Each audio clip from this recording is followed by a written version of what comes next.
आप देख रहे हैं WLBS न्यूज। चैनल को सब्सक्राइब करना और बेल आइकन को प्रेस करना ना भूलें। नमस्कार दोस्तों, जय भीम। मैं सुरेश आप सभी का नागपुर की ऐतिहासिक दीक्षा भूमि से बहुत बहुत स्वागत करता हूं। दोस्तों, डॉक्टर बाबा साहब ने 13 अक्टूबर 1935 को नासिक के पास जो एक एवला है वहां पर उन्होंने एक सम्मेलन में यह घोषणा की थी कि ये मेरे बस में नहीं था कि मैं अछूत हिंदू के रूप में पैदा हुआ हूँ, लेकिन मैं मरूंगा तो हिंदू बनकर नहीं मरूंगा, ये मेरे बस में है।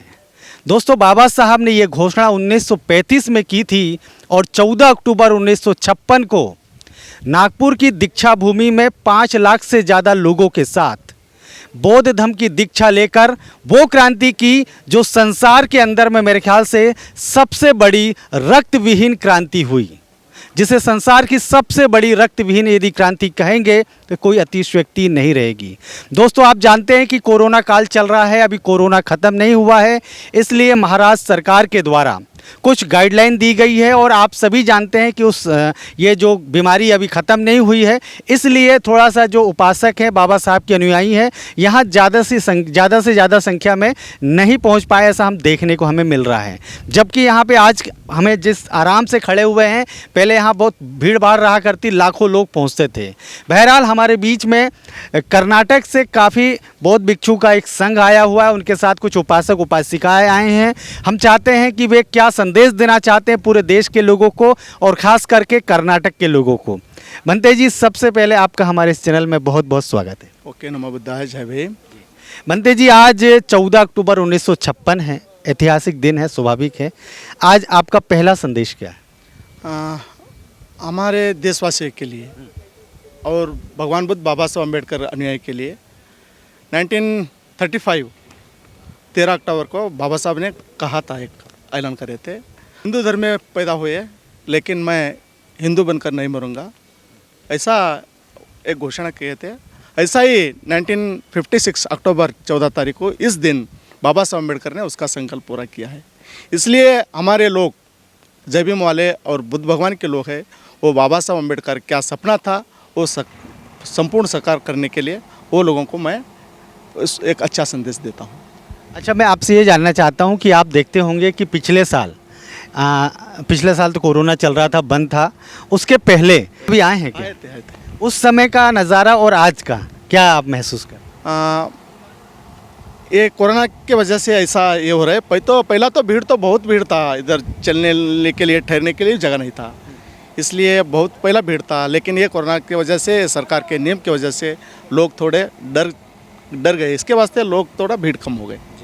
मैं आपसे जानना चाहता हूं, बाबा साहब ने 14 अक्टूबर 1956 को बौद्ध धर्म की दीक्षा ली और लाखों लोगों को अपने साथ उन्होंने दीक्षा दिलवाई, लेकिन क्या आप ऐसा लगता है कि बाबा साहब का जो कारवा है कि लोगों को समता, स्वतंत्रता और जो न्याय बंधुत्व वाला जो मार्ग है, बुद्ध का मार्ग, बुद्ध की शिक्षाएं हैं, वहाँ पे जो बहुजन समाज के लोग हैं उतनी तादाद में नहीं आ पा रहे हैं, आखिर क्या कारण? ऐसा तो कारण है, ये बाबा साहब अम्बेडकर के क्या सोच सपना था, ये सोच सपना को ये राजनीति आकर उसको थोड़ा ये राजनीति वालों पीछे जाकर ऐसा थोड़ा बाबा साहब कारोबार को थोड़ा तो ये हो गए।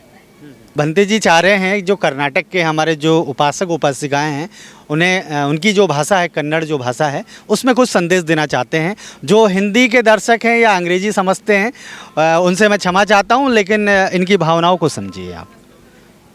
ಆತ್ಮೀಯ ಈ ದೇಶದ ಬೌದ್ಧ ಅನುಯಾಯಿಗಳೇ ಮತ್ತು ಬಾಬಾ ಸಾಹೇಬ್ ಅಂಬೇಡ್ಕರ್ ಅವರ ನಿಜಾನುಗಳೇ, ನಾನು ನಿಮ್ಮಲ್ಲಿ ವಿನಂತಿ ಮಾಡ್ಕೊಳ್ತೀನಿ ಈ ಮೂಲಕ ದೀಕ್ಷಾಭೂಮಿ ನಾಗ್ಪುರ ವತಿಯಿಂದ ಪ್ರಬುದ್ಧ ಸಮಾಜ ನಿರ್ಮಾಣಕ್ಕಾಗಿ ಊರಿಗೊಬ್ಬ ಬೌದ್ಧಾಚಾರಿ ಮನೆಗೊಬ್ಬ ಭೀಮ ಸೈನಿಕ ಅಂತಕ್ಕಂಥ ಬಾಬಾ ಸಾಹೇಬ್ ಅಂಬೇಡ್ಕರ್ ಅವರು 1954ರಲ್ಲಿ ಭಾರತೀಯ ಬೌದ್ಧ ಮಹಾಸಭಾ ಅಂತಕ್ಕಂಥ ಒಂದು ಸಂಸ್ಥೆ ಮೂಲಕ ಈ ನಾಡಿನ ಜನರನ್ನು ಜಾಗೃತಿ ಮಾಡಲಿಕ್ಕೆ ಬಯಸಿದರು. ಅದರಂತೆ ಅವರು ಮುಂದುವರಿದು 1956 ಅಕ್ಟೋಬರ್ 14ರಂದು ಆ ಸಂಸ್ಥೆ ಅಡಿಯಲ್ಲಿ ಬೌದ್ಧ ಧಮ್ಮವನ್ನು ದೀಕ್ಷಾ ತಗೋ ಮೂಲಕ ಲಕ್ಷಾಂತರ ಜನರಿಗೆ ಧಮ್ಮ ದೀಕ್ಷಾ ನೀಡಿದರು. ಆ ಒಂದು ಮುಂದುವರಿದ ಭಾಗವಾಗಿ ಇಡೀ ನಾಡಿನ ತುಂಬ ಬೌದ್ಧ ಉಪಾಸಕರು ತಾವೆಲ್ಲರೂ ಕೂಡ ಬಾಬಾ ಸಾಹೇಬ್ ಅಂಬೇಡ್ಕರ್ ಕನಸಿನ ಪ್ರಬುದ್ಧ ಭಾರತ ನಿರ್ಮಾಣ ಮಾಡಬೇಕಾಗಿದೆ. ಆ ಕಾರಣಕ್ಕಾಗಿ ನಾವು ಪ್ರತಿಯೊಬ್ಬರು ಊರಿಗಲ್ಲಿ ಬೌದ್ಧಾಚಾರ್ಯಗಳಾಗಿ ಅಥವಾ ಬೌದ್ಧ ಧರ್ಮದ ಅನುಯಾಯಿಗಳಾಗಿ ಪ್ರತಿಯೊಬ್ಬ ಮನೆಯಲ್ಲಿ ಸಂಸ್ಥಾ ಸೈನಿಕರಾಗಿ ಬಾಬಾ ಸಾಹೇಬ್ ಅಂಬೇಡ್ಕರ್ ಅವರ ಕನಸಿನ ಪ್ರಬುದ್ಧ ಭಾರತ ಅದು ಧಾರ್ಮಿಕವಾಗಿಯೂ ಶೈಕ್ಷಣಿಕವಾಗಿಯೂ ಸಾಮಾಜಿಕವಾಗಿಯೂ ಆರ್ಥಿಕ ಮತ್ತು ಕೊನೆಯದಾಗಿ ರಾಜಕೀಯವಾಗಿ ಅವರ ಗುರಿಯನ್ನು ಮುಟ್ಟಿಸಬೇಕಂತ ಜವಾಬ್ದಾರಿ ನಮ್ಮೆಲ್ಲಿದೆ. ಅದಕ್ಕಾಗಿ ತಾವೆಲ್ಲರೂ ಚಾಚೂ ತಪ್ಪದೆ ತಮ್ಮ ಮನೆಯಲ್ಲಿ, ತಮ್ಮ ಗ್ರಾಮದಲ್ಲಿ, ತಮ್ಮ ಜಿಲ್ಲೆಯಲ್ಲಿ, ತಾಲೂಕಿನಲ್ಲಿ ಬಾಬಾ ಸಾಹೇಬ್ ಅಂಬೇಡ್ಕರ್ ಅವರು ಬರೀ ಭಾಷಣ ಮೂಲಕ ಮಾತಾಡಲಾರದೆ ಅಥವಾ ವೇದಿಕೆಗೋಸ್ಕರ ಮಾತಾಡಲಾರದೆ ಅವ್ರ ಕಾರ್ಯರೂಪಕ್ಕೆ ತರಬೇಕು ಅಂತ ನಾನು ಈ ಒಂದು ದೀಕ್ಷಾಭೂಮಿಯಿಂದ ಈ ನಾಡಿನ ಜನರಿಗೆ ನಾನು ಶುಭ ಹಾರೈಕೆ ಮೂಲಕ ಬಾಬಾ ಸಾಹೇಬ್ ಅಂಬೇಡ್ಕರ್ ಅವರ ಏನು ಆಸೆ ಇತ್ತು ಆ ಆಸೆಯನ್ನು ಈಡೇರಿಸೋಣ, ಆ ಕೆಲಸ ನಾವು ನೀವೆಲ್ಲರೂ ಮಾಡೋಣ ಅಂತ ನಾನು ಈ ನಾಡಿನ ಜನರಲ್ಲಿ ನಾನು ಶುಭ ಹಾರೈಕೆ ಕೋರುತ್ತೇನೆ. संक्षिप्त में बताइए कि आपने जो कन्नड़ भाषा में कहा, हमारे जो हिंदी के दर्शक हैं वो कैसे समझे, क्या कहा आप? संक्षिप्त में बताइए. बाबा साहब अम्बेडकर का सोच क्या था? प्रबुद्ध भारत निर्माण के लिए.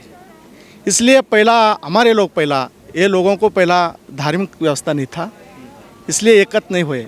इसके वास्ते बाबा साहब अम्बेडकर ने धार्मिक एकता के वास्ते ये लोगों को एक अच्छा संदेश दिए. बाद में बाबा साहब अम्बेडकर सोचता राजकारण का क्या है उसका कारवा था, मतलब राजनीति. ये राजनीति पूर्ण करने का बाबा साहब अम्बेडकर का सोच था, लेकिन बाबा साहब अम्बेडकर का सोच साकार नहीं हुआ. क्यों? 1956 6 दिसंबर से बाबा साहब हमारे से चले गए. इसके वास्ते उसका आगे का कारवा हमारे ऊपर छोड़ के गए. इसलिए हम लोग चुप जय भीम बोलने का नहीं, जय भीम का काम करना है. ऐसा मैं इस देशवासियों को मैं एक शुभ संदेश देना चाहता हूँ.